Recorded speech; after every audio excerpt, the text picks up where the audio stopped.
साला कितनी खुशी होती है ना जब 10 दिन की छुट्टी पे घर आते हैं। कभी बुआ के घर तो कभी मौसी के घर, कभी इधर तो कभी उधर।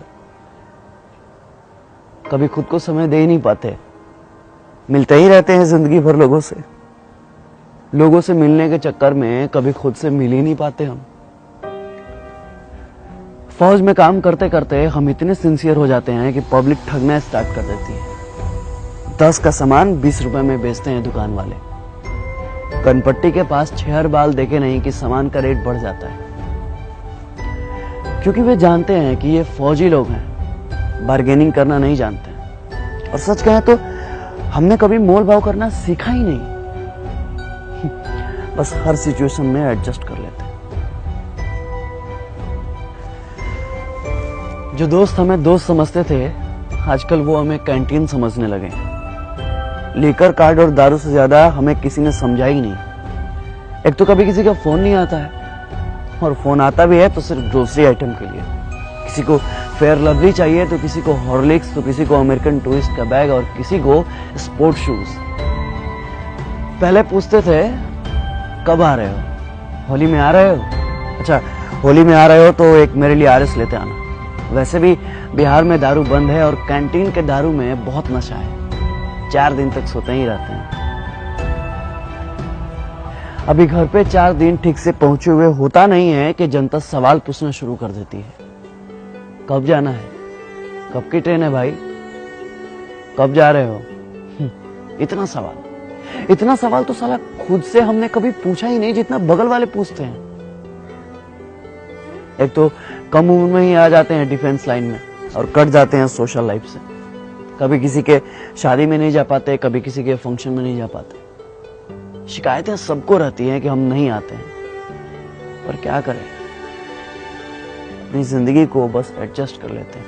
अपने पर्सनल लाइफ को सोशल लाइफ से कनेक्ट ही नहीं कर पाते, क्योंकि फौजियों का कोई सोशल लाइफ ही नहीं होता। अरे कंफर्म टिकट की तो दूर की बात है, साला 3 महीने पहले छुट्टी तो कंफर्म है।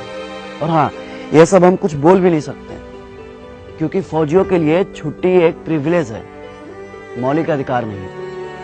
जितना हमने संविधान को समझा है ना, उतना संविधान ने हमें समझा ही नहीं। हमारे अधिकारों में टर्म एंड कंडीशन अप्लाइड कर दिया गया। सेना में पॉलिटिक्स नहीं है, लेकिन आजकल सारा पॉलिटिक्स सेना पर ही होता है, क्योंकि घर घर में हॉर्लिक्स से ज्यादा पॉलिटिक्स चलता है। अब क्या फर्क पड़ता है भाई साहब को कि बगल में 4 घंटे से कौन खड़ा है? जब कंफर्म सीट नहीं मिलता ना साहब, तो बाथरूम के बगल में कहीं भी सो जाते हैं। कहीं भी मतलब कहीं भी। ऐसे तो हमने कई बार अपने कंफर्म सीट पे लोगों को जगह दी है, अपने साइड लोअर को मिडिल अपर सेक्शन भी किया। कई बार तो हम खड़े भी हो जाते हैं, मगर दिमाग नहीं लगाते, जज्बात को समझते हैं। आपको क्या पता है कि सुबह 10 बजे जब बिना लंच कराए शाम 4 बजे पुरानी दिल्ली से तिनसुकिया जाने का ऑर्डर आता है, तो ये भी नहीं पता होता है कि ट्रेन है या नहीं है, तो समय है या नहीं। बस हाथ में वारंट का एक हर्रा पन्ना होता है जिसमें फ्रॉम और टू लिखा होता है। ये नहीं लिखा होता है कि किस ट्रेन से जाना है और ये रहा आपका कंफर्म सीट नंबर। बस चल देते हैं जय हिंद बोल के। हम आपसे आपका सीट नहीं मांगते, थोड़ी सी कोऑपरेशन मांगते हैं, थोड़ी सी उम्मीद मांगते हैं, बस थोड़ी सी दिल में जगह मांगते हैं, फौजी समझकर। क्योंकि फौजियों के लिए तो सारा मुल्क अपना है। ये थोड़ी सी सिंपैथी ना किसी एलोपैथी से ज्यादा काम करती है साहब। इसलिए अपनों से गुजारिश है कि अपनों के लिए अब कभी भी ट्रेन के या बाथरूम के कहीं भी कोई फौजी भाई मिले ना, बस दिल के कहीं कोने में थोड़ी सी जगह दीजिएगा। जय हिंद, जय Bharat. If I die in a war zone, box me up and send me home. Put my medals on my chest. Tell my mom